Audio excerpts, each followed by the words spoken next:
I'm Thomas Hampson. IDAGIO Live is the place where classical music happens, and it is such a happening, hopping place here that we're a little bit late and getting dovetailed into. It is extraordinary what has taken off in the IDAGIO world, the classical world. IDAGIO.com, of course, is your hub. There's an IDAGIO app for your computer, for your telephone, for your iPad, for your Android.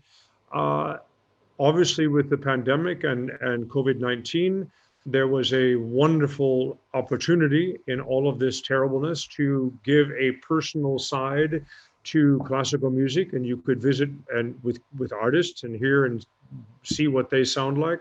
That was the idea behind it. It has been growing leaps and bounds, and we are truly a happening place. We now have this extraordinary project called Global Concert Hall, which is what I like to call kind of a third rail of performance, because it is analog, very limited analog, meaning real people sitting there, as well as produced for the digital world, which is a significant development. Before, it's been digital pictures of live events, but now we are really producing for both platforms, and we're getting better at it. It's going to just keep growing. There is some silver lining to this cloud as well.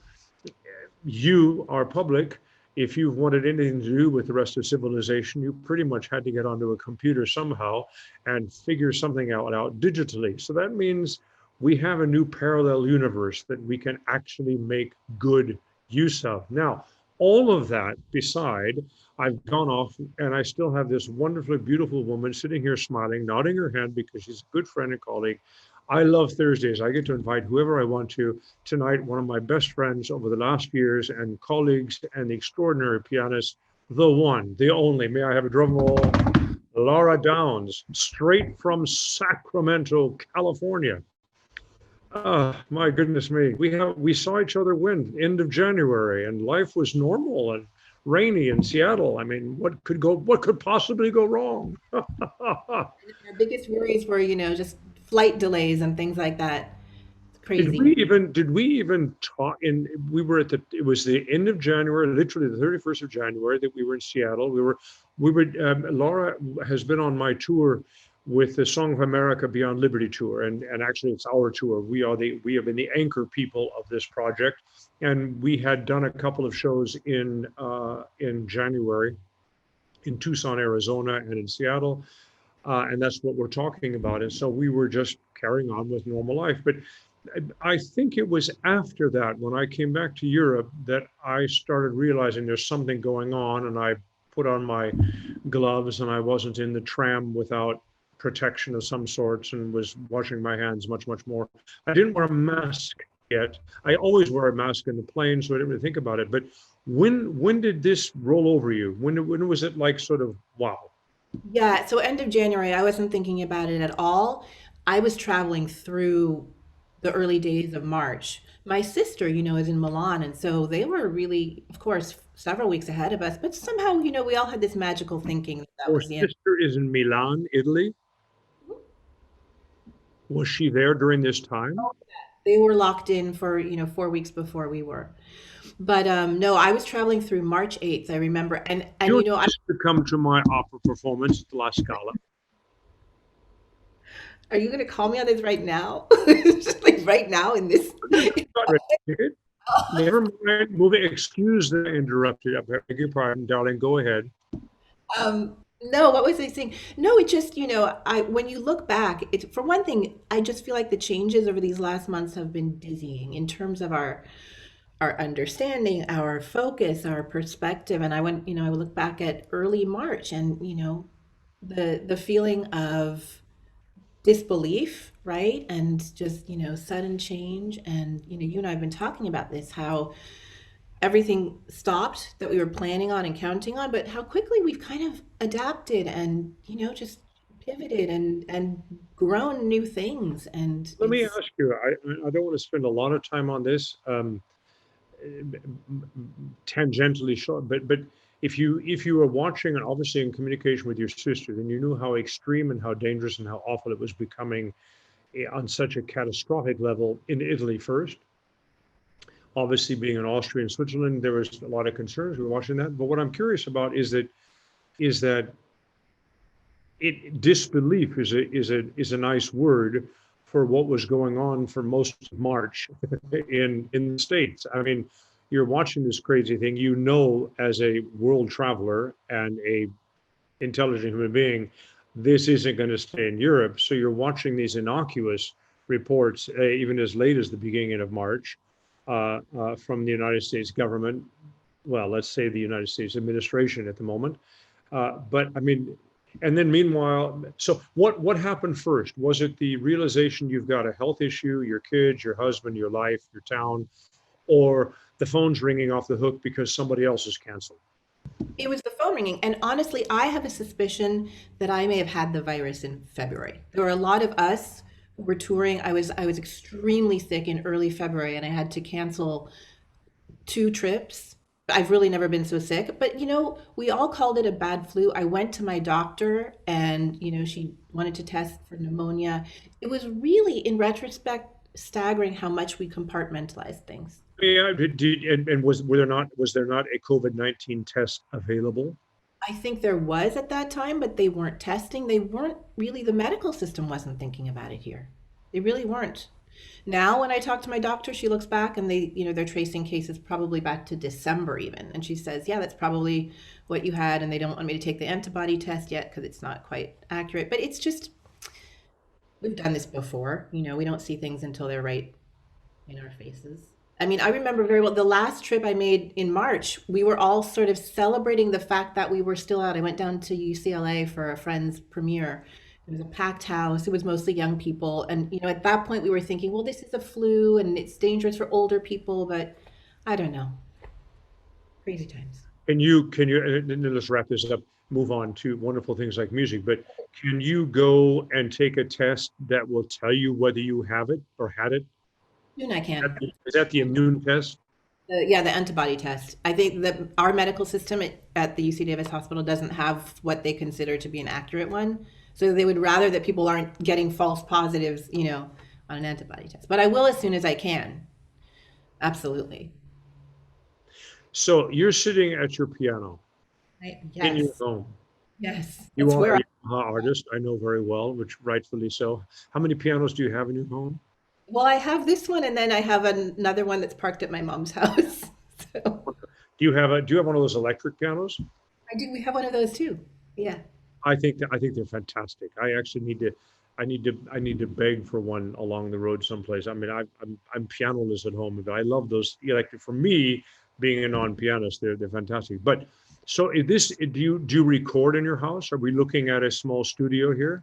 Yeah, you are looking at the source of many singles that have come out in the last month. I've been doing this whole series of lullabies, which are, now available for streaming. And I've also been doing cassette mixtapes that have been kind of my audio journals. The first one I made a few weekends ago when I went to one of the protests here, and I came home.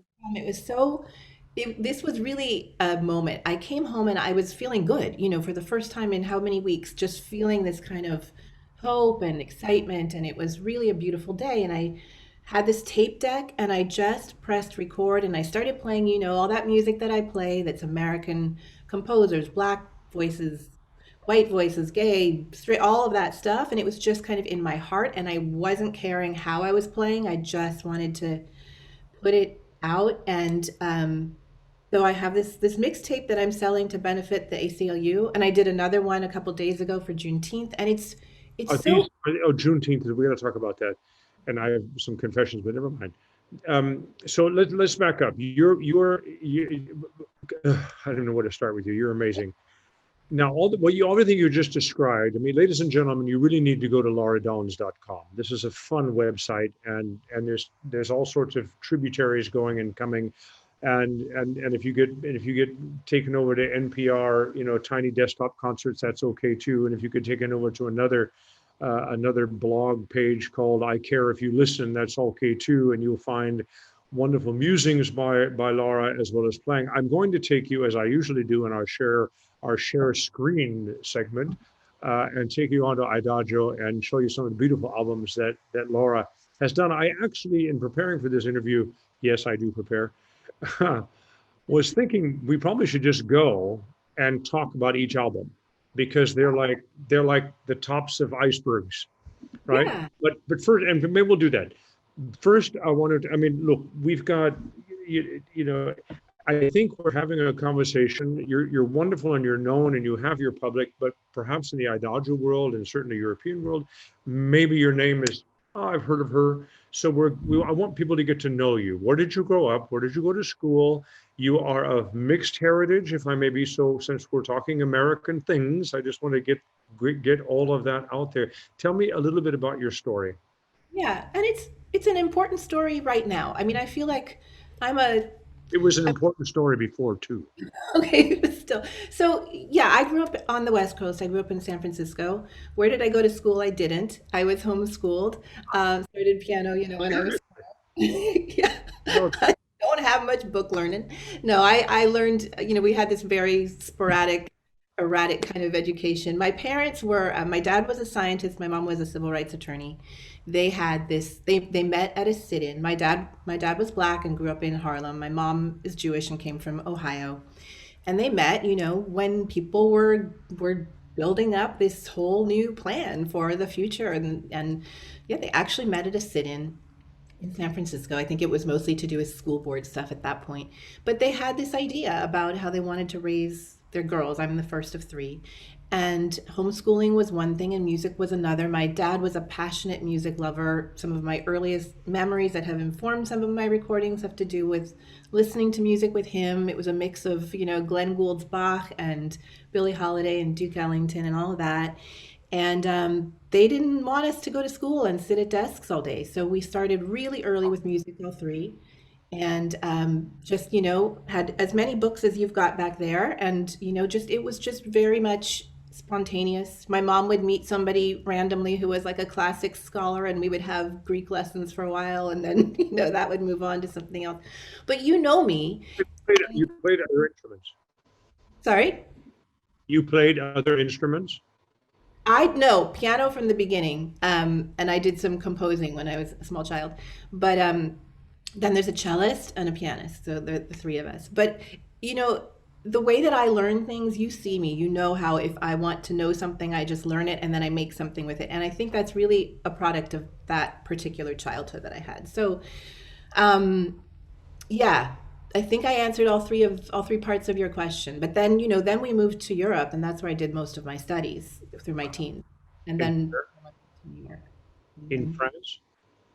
In Vienna, in Basel, and yeah, a bit in Paris, a bit All in right. Italy, with various teachers. My primary teacher was Rudolf Buchbinder when we were. All right. Yeah. So I mean, yeah, exactly. I mean, if you're Europe, I'm asking these questions for other people. In fact, one of the first times we ever worked together was in Paris, Yeah, making the cut of Lenny's song for your Lenny album. And at the time, I was starting to put together the whole Song of America, uh, 16th iteration. It started with I Hear America Singing and the Song of America, and then and the Wonder is Free and so forth. Um, wait, I need to say something important though, because the missing link here is that, I did my studies in Europe and it was very traditional and very formative and important. And then I came back to the States and I realized I knew nothing about American music and I really knew very little about myself culturally because of this like bubble, homeschool childhood and then moving abroad. Here are the dogs. okay. And you were my gateway into American music. Your Library of Congress project was really one of the first resources that I found that I could, learn so much about this history and all the composers and the lineage. So that it was life changing and work changing for me. Well, I love that. That makes me extremely happy. Uh, uh, that's nice. I mean, there was an awful lot about American music that I learned because I came to Europe early in the 80s and had this by luck. I built my early career on both sides of the Atlantic in a kind of a tandem way. I was always passionate about singing songs and more generically because I like songs, I like poetry, I like music, and yes, I like American as well as English, as well as German, as well as French, as well as Italian, and so forth and so on. But I honestly think it was because I was over here for so long and so deeply invested in in German lieder, especially in French melody, that I began to realize there was just something else going on with our creative output in America. First of all, far deeper, richer, a creative canon of America, whatever in all forms it is, than most people would either realize or give Americans credit. Um, and I always ask myself that, and on our shows I always sort of throw out that rhetorical question, who's our Schubert, who's our Brahms, who our Debussy, and it's not just script, it's really from my heart. I think that understanding American, this a thing called American culture, and I would maintain to you, politically speaking, that it is the biggest problem, one of the biggest problems of our politicians, that they themselves do not understand a fundamental issue of American culture, and that is it is always evolving, and there is always a generation talking about being and developing and respecting being American, and that is as ecumenical and cross-cultural as you can possibly imagine in a political landscape called the United States of America. Now, that's one of the things, that's the big issue I want to talk about and talk to you, because you've done so much work on that. But the idea that songs identify times of our history, and the albums you've done, I'm quickly just going to take everybody into some screen sharing here. And we're going to go into, you'll now be looking very quickly to the IDAGIO website, or maybe this is the app, it doesn't really matter, it's the same thing. This is Lara Downes. If you just put in Lara Downes in the search bar up here, you will see that she's got really some lovely albums. This is a very nice selection, but you have recorded even more. And some of the more current things are not here, but this is good. And what I love is that tell us about what Holes in the Sky is the latest, right? No, the latest is Some of These Days, which is Yeah, right. yeah. And that'll come on Adagio, but it's not yet. Was Holes in the Sky before? Nope, For Love of You was right before that. So This is before that. yeah, that came out in September, right before, right on Clara Schumann's 200th birthday. That came And out. what's the point of, yeah, this is a Schumann record, right? It is, but it's really a Clara Schumann album. It's Yeah, uh, works by her and and his piano concerto, which was dedicated to her, but more than that, really, conceived and I love it. by her. Martin West and the San Francisco Ballet Orchestra. I love it. It's fantastic. You always have wonderful, unusual partners. Well, this is okay. So that's the Schumann album, the Clara Schumann, wonderful. Mhm. And before that, this is the record we did on. This is a wonderful record, ladies and gentlemen. One we both loved, Lenny Bernstein, and he's somehow everybody America's metaphor. But if you go through the album, it's just a who's who of collaborators, and really really great fun. And I've met some people electronically for the first time. We have on here our What track is it? simple song. Here it is. Right? Mhm. Just to prove to everybody. Looky there, Thomas Hampson. I love it. Recorded in Paris after a performance of Merry Widow. That's our lives. Anyway, going back to here. Now, one of the first records I came across of yours was this one. Mhm. In fact, I think somebody said you need to hear this lady, and Mhm. so I pulled up this record and I looked at the composer's list and I went, okay, she has my attention. And so I just dropped the needle and let it play, and fell in love with you musically. I mean, I just thought this is, and then I started reading up on you. So, where did all this come from? And where do all these? What are you trying to do with music? I mean, you're an ambassador. You're a musician. You're an artist. Talk to us. Yeah, I mean, I think when I look back at my life many years from now, this album will be so important to me. This was made in 2015, and I was in the middle of working on another project. It was actually a project that had to do with late Viennese, um, transitions, and the church shootings in Charleston happened. Oh my God, yeah. Remember that moment? And as a Which, person, excuse me, which church shooting? I know, yeah, And I don't want to be glib about this, Lara, but are you not emotionally, spiritually caught between your various very proud heritages? I mean, we've had phenomenal evidences of new anti-Semitism in the last 3 or 4 years. And now we have this unbelievable outbreak of the same pernicious, obscene bullshit racism that our country doesn't seem to want to close the door on. I don't know if that's the wrong metaphor. We're not, tell me, I mean, this has got to be just Yeah. burdensome. I mean, I like to say, I wouldn't be on this planet if it weren't for, the movement that was happening when my parents met, which was a movement about hope and change, that brought a black man and, a Jewish woman together in that spirit of transformation, right? And so it's personally devastating to realize that the work that they did and the change that was made was left us with so far to go. But I also think, I talk to my mom about this a lot, and I think she reminds me that we have made, of course, tremendous progress along the way. That no one said it would be easy, that it is a long, long march, that, now it's my turn, now it's our turn. And next it's our kids' turn. And I do hope, I think that if you look at what happened in the 60s, that was addressing logistical, physical changes that needed to be made, things that needed to be knocked down. Was the psychology and the history and the emotion behind those things addressed at that time? Is the question. And I say no. I think that, all of that stuff has just like settled and sat, and it gets provoked, and it certainly has been provoked in the last 4 years. And we're seeing maybe a next phase of reckoning where we're really looking back and tracing our entire history and everything that this country was built on, and everything that needs to be, faced, confronted. um, Is your piano playing? I mean, do you sit down at the piano to just cathartically work through things? Is that also part of? I do. And I mean, this whole record, America Again, that's what that was. At that moment, I realized that I could not do anything except dig into American music. You and I both consider American music to be American history, right?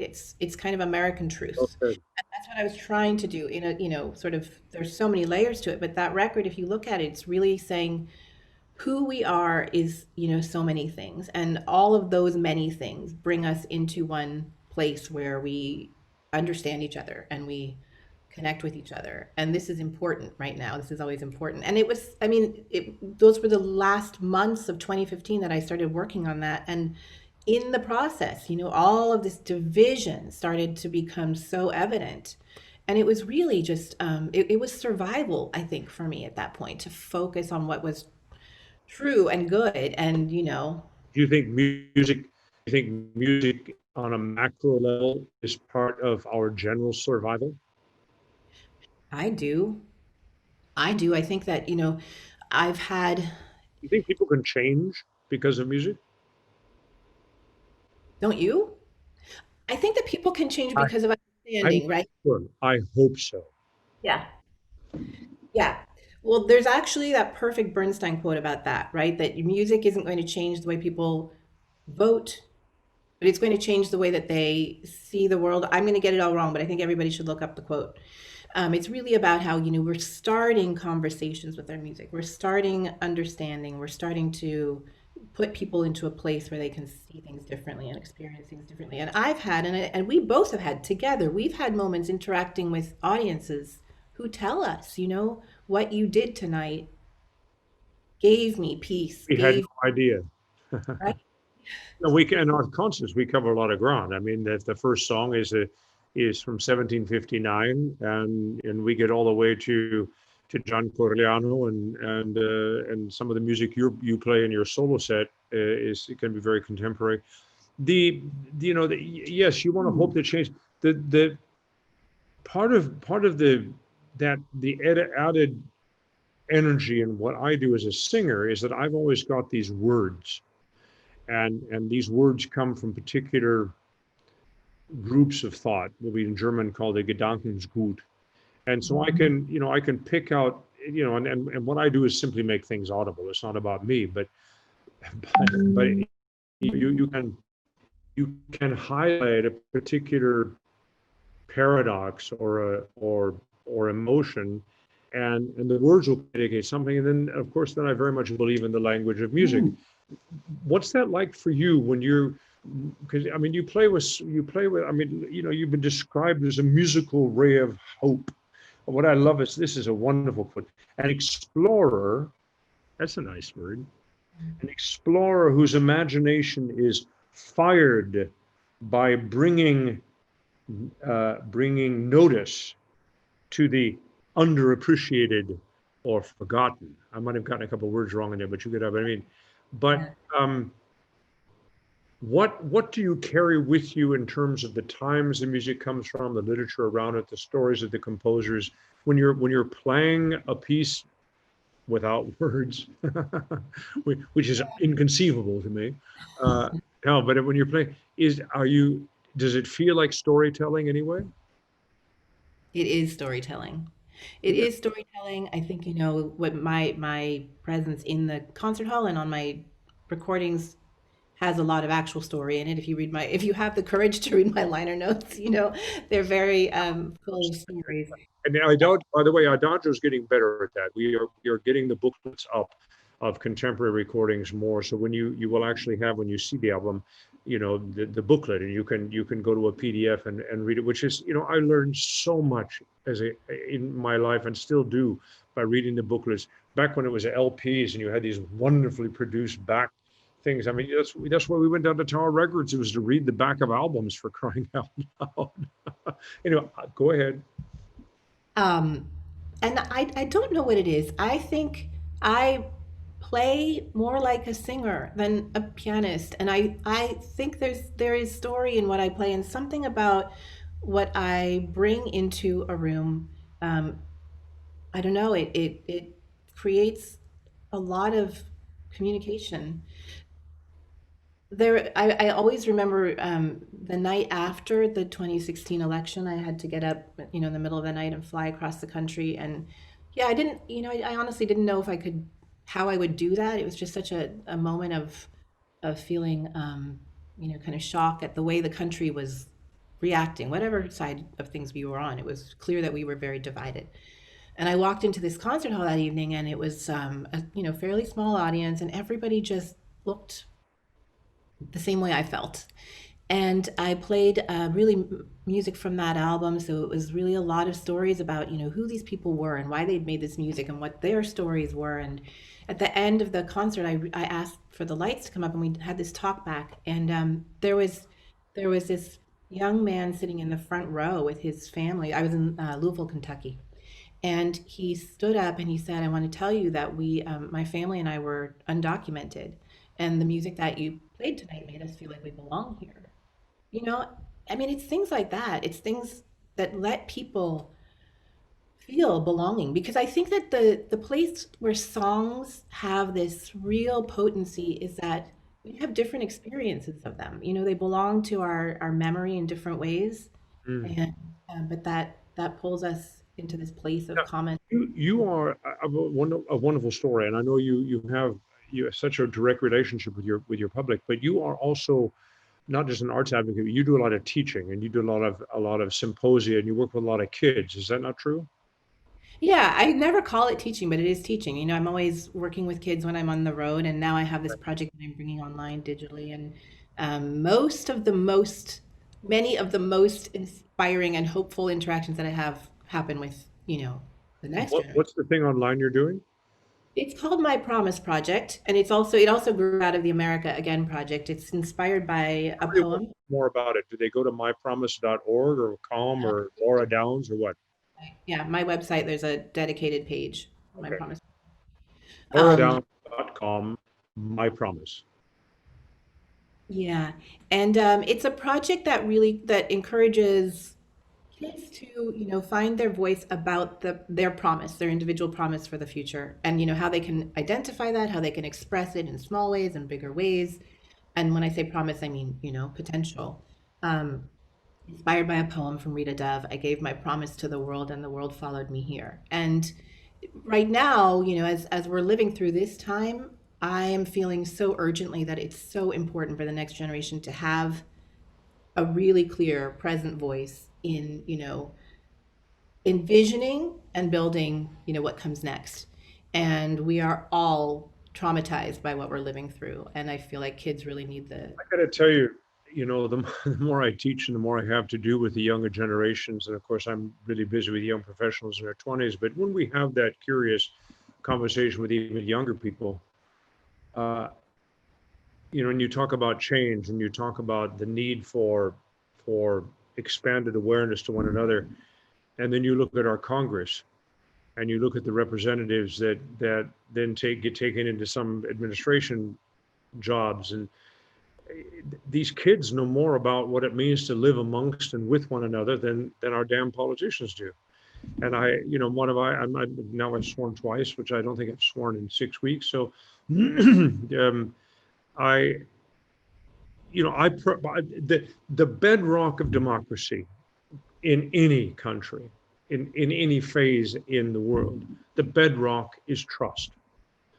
If you don't have trust, then you will never accept the decision that more people disagreed with you than agreed with you, or the vice versa.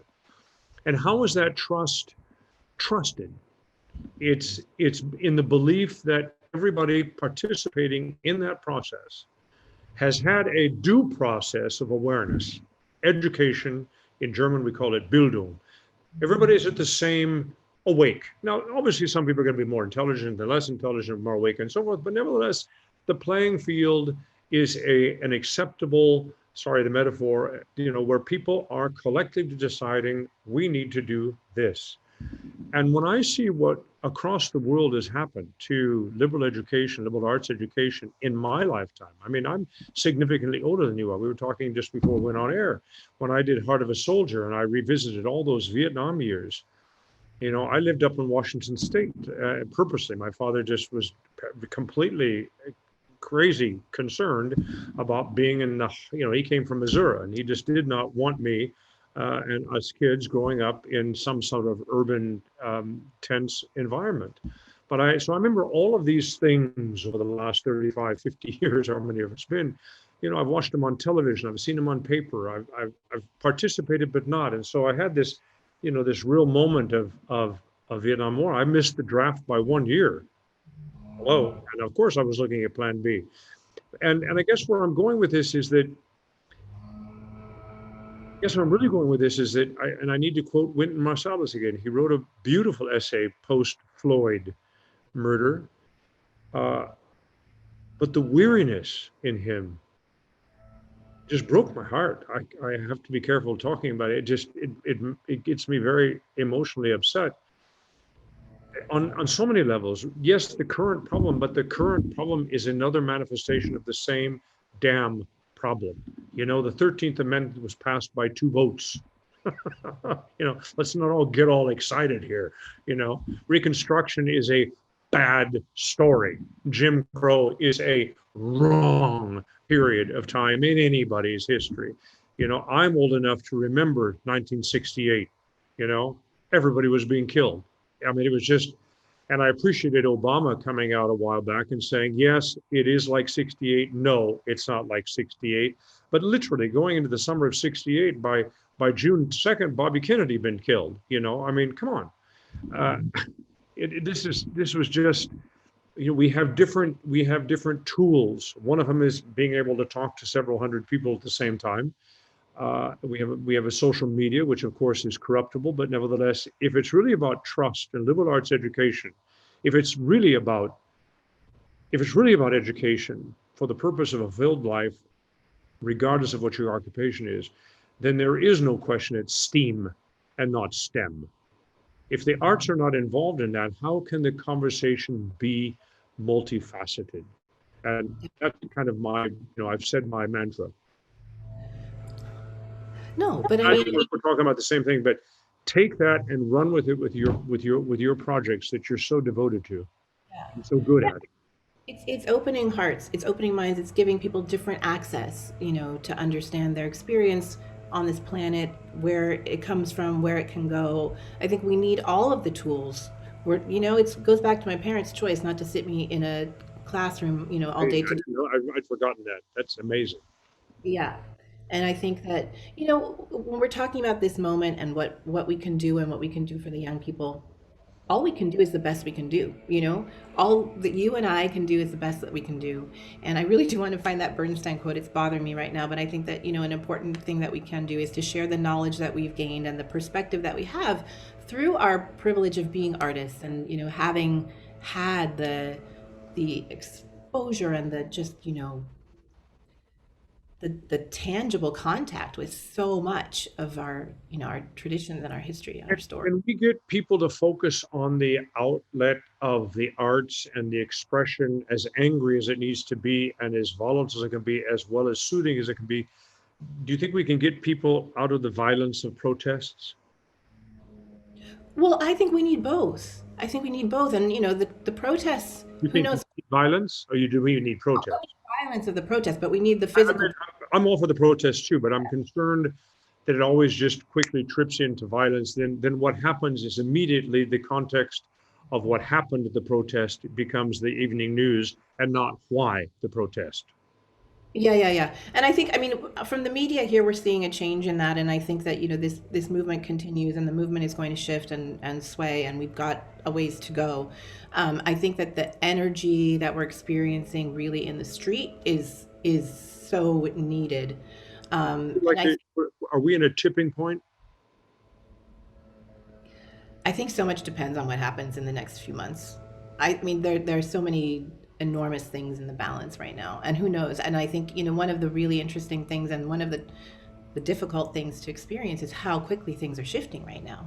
That's why all I can do is I can sit down at the piano and capture a moment, because tomorrow it's going to be a different moment and a different, energy. But I think that for us, when we're talking about going back to January or February, when, our whole lives changed, and this year has been such a shock and such a closed door, but I really want to see this year as a year where everything changes. And, you're talking about a new now, and I think that we have to just feel lucky to be living through this time because, Well, good for you. And on top of that, I mean, yes, I have a particular political bent. We both do. We're not big fans of the administration, mildly put. Um, but I have so much respect. I'm so much. I have nothing but respect for people that completely disagree with me, or that I completely disagree with, because I do believe at the heart of it, in terms of living next to one another. I mean, I've always described American society to Europeans is we have horrible arguments. We can completely disagree with one another. We can be of completely antagonistic cultural backgrounds living that, and we'll borrow sugar and buy a cup of coffee. That's what we do. Mhm. That metaphor is under serious strain today. There's no question about it. But I think we can get back to it. It seems to me that the essential values for our kids and our grandkids and our lives.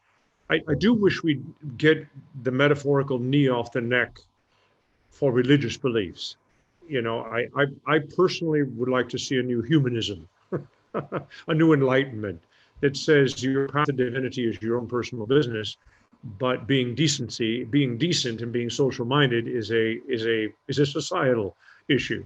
But and I do believe that the arts and liberal arts, literature and poetry and music, certainly theater, dance, all of things, but especially our world, I just do believe there's such a powerful story in there that and you've seen it in kids' eyes when they hear a story and they can relate to that person you're singing about, and they're having that person in the song is having the same woe or the same euphoria or some feeling of disassociation or disbandment. I mean, this is so much of what the arts are. I mean, So think about how do we get it? How do we bring our congressmen back to their teens and give them the education that somebody stole from them? we don't, but here's what we do.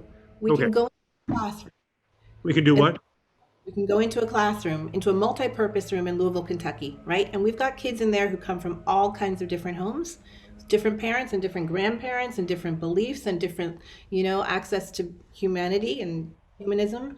And we can sit with them for an hour and we can share these stories. And it is entirely possible that at least one of those kids goes home that day and says, I learned this thing today. And that thing changes that child's way of looking at the world. And maybe that child rejects something that they've heard, in their short time on this planet. and opens them up Lara to. Downes, all I can say is, one, I love you, but if there is any reason to believe the phrase, we shall overcome, especially in American context, is because we have people like you saying things like that. It's just, wow. You got to get people, as you're absolutely right, get into the schools. Have you ever had wonderful moments in the records you've done? If you played a piece from Margaret Bonds or Florence Price, and people think, oh, that's a cool thing, and then you turn around and say, that was the first Black American woman that yada yada yada. And do you see kids just kind of white and black? I mean, all kids are kids. Kids go, whoa, that's wild. Oh yeah. Yeah, these stories are powerful stories. And when you ask about my upbringing and my pathway in, I think it was so important to me to have myself reflected in some way coming up in this industry, in the classical music world, and just to find those few artists of color and see something that looked like myself. I think it's so important for all of us to find reflection of ourselves. So these stories have incredible potency when you tell them to young people, and they understand not only was this the first Black woman who was performed by the Chicago Symphony Orchestra, but this was a woman who moved her family to Chicago to escape lynchings and race riots in Arkansas, who changed her whole life to make life better for her family, who made an imprint on her time and place, who's here with us now today because of her music. Those things give, you can kind of see the dream world opening up. Yeah, as bad as things are and contentious and as weary as everybody is, you at the beginning of the conversation, have we made improvements? Without question. Things have been a lot worse in the generations before us. Darling, what's on your piano? What are you looking at? What is that? Oh, this is a suite by a composer named Arthur Cunningham, who was writing in the 70s. This is called Lullaby for a Jazz Baby, and I was playing around with it the other And day. do we get to hear 30 seconds of it? Oh my God. Okay. Yeah. Yeah, sure.